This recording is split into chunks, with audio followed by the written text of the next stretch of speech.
menjelaskan mekanisme terjadinya hipertensi.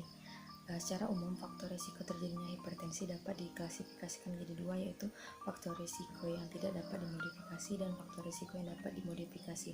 Untuk faktor risiko yang tidak dapat dimodifikasi ada tiga, yaitu yang pertama genetik, yang kedua usia, yang ketiga jenis kelamin. Untuk faktor risiko yang dapat dimodifikasi, yang pertama ada merokok, yang kedua ada stres, yang ketiga obesitas, yang keempat konsumsi garam, dan yang kelima ada aktivitas fisik. Faktor risiko ini akan menyebabkan terjadinya hipertensi. Saat terjadi hipertensi, maka akan terjadi vasokonstriksi pembuluh darah yang akan menyebabkan meningkatnya afterload pada jantung, sehingga akan mengakibatkan penurunan curah jantung dan timbullah masalah keperawatan penurunan curah jantung. Hipertensi akan menyebabkan vasokonstriksi pembuluh darah di ginjal, sehingga aliran darah ke ginjal akan menurun. Hal ini akan menyebabkan ginjal melepaskan hormon renin, angiotensin, dan aldosteron yang berperan dalam pengaturan tekanan darah. Hormon ini akan merangsang ginjal untuk mengurangi atau menahan sekresi dari NaCl dengan cara menyerap kembali NaCl dari tubuh ginjal. Naiknya konsentrasi NaCl akan diencerkan kembali dengan cara meningkatkan volume cairan di ekstraseluler yang akan menyebabkan terjadinya edema, sehingga timbullah masalah keperawatan kelebihan volume cairan atau hipervolemia. Saat terjadi hipertensi, akan terjadi penurunan suplai O2 ke otak, sehingga perfusi jaringan otak akan menurun. Maka timbullah masalah keperawatan, risiko perfusi jaringan serebral tidak efektif. Saat terjadi hipertensi di otak juga akan terjadi resistensi pembuluh darah, sehingga akan meningkatkan tekanan pembuluh darah di otak, sehingga akan terjadi nyeri kepala pada penderita hipertensi. Maka akan muncul masalah keperawatan nyeri akut. Terima kasih. Saya akan menjelaskan pengkajian keperawatan gerontik pada pasien hipertensi menurut Hidayat 2009. Yang pertama adalah riwayat dan faktor-faktor resiko, yaitu kegemukan atau obesitas, riwayat keluarga, peningkatan kadar lipid serum, merokok.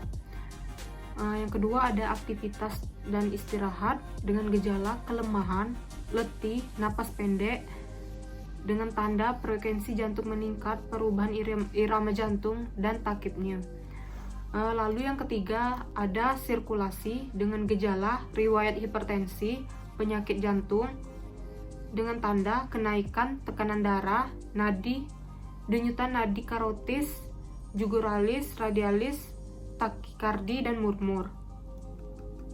Lalu keempat ada integritas ego dengan gejala riwayat perubahan kepribadian dan ansietas dengan tanda letupan suasana hati, gelisah, tangisan meledak, otot muka tegang. Yang kelima ada eliminasi dengan gejala gangguan ginjal saat ini atau seperti obstruksi atau riwayat penyakit ginjal pada masa yang lalu. 6. Makanan atau cairan. Gejalanya makanan yang disukai mencakup makanan tinggi garam, lemak, serta kolesterol, mual, muntah, dan perubahan status berat badan yang ditandai dengan berat badan normal atau obesitas, adanya edema. 7. Neosensori. Gejalanya keluhan pening atau pusing, berdenyut, sakit kepala dengan tanda perubahan status mental, perubahan keterjagaan, orientasi atau pola atau isi bicara, efek proses pikir, dan penurunan kekuatan genggaman tangan. 8. Nyeri ketidaknyamanan. Gejalanya angina seperti penyakit arteri koroner atau keterlibatan jantung dan sakit kepala. 9. Pernafasan. Gejalanya ada dyspnea yang berkaitan dengan aktivitas dari pekerjaan, takipneu, ortopedineu, dyspneu, dan batuk atau tanpa pembentukan sputum. Dengan mempunyai riwayat merokok, tandanya tuh ada distress pernapasan atau penggunaan aksesoris pernapasan. 10.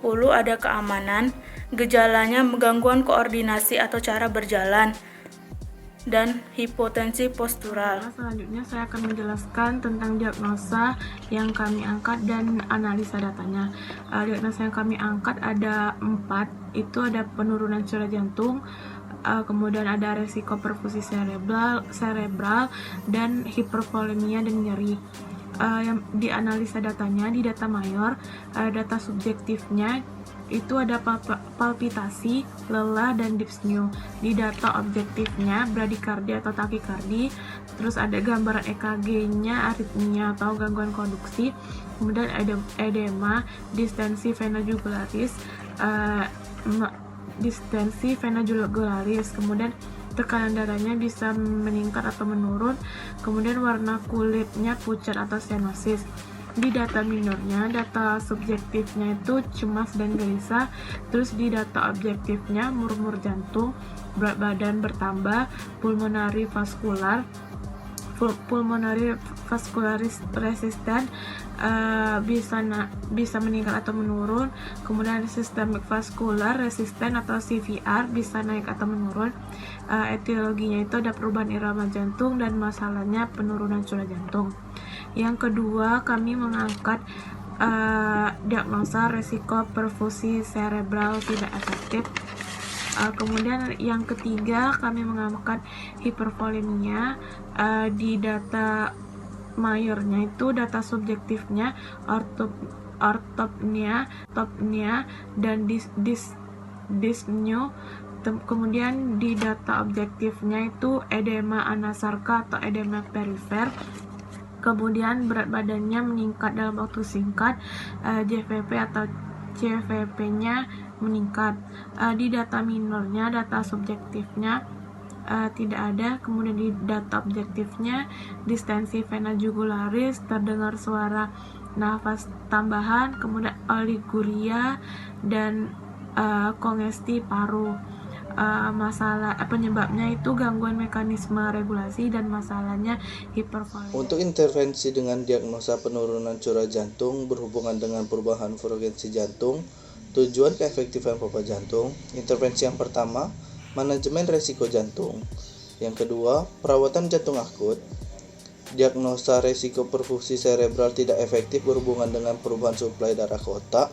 Tujuan perfusi cerebral dengan intervensi pemantauan tekanan intrakranial. Untuk diagnosa hipervolemia berhubungan dengan gangguan mekanisme regular, tujuannya keseimbangan cairan dengan intervensi manajemen hipervolemia. Diagnosa yang terakhir, nyeri akut berhubungan dengan agen cedera fisiologis, tujuannya tingkat nyeri. Intervensinya yang pertama manajemen nyeri, yang kedua pemberian analgesik. Yang pertama, ada jurnal dari Pipit Septiari Diarestening yang berjudul Pengaruh Terapi Slow Stroke Back Message terhadap perubahan tekanan darah pada penderita hipertensi derajat 1 di Panti Werda Omega Semarang. Evidensi yang pertama yaitu populasi terdiri 5 responden. Intervensinya yaitu terapi Slow Stroke Back Message. Intervensi pembandingnya tidak ada. Outcome-nya perubahan tekanan darah.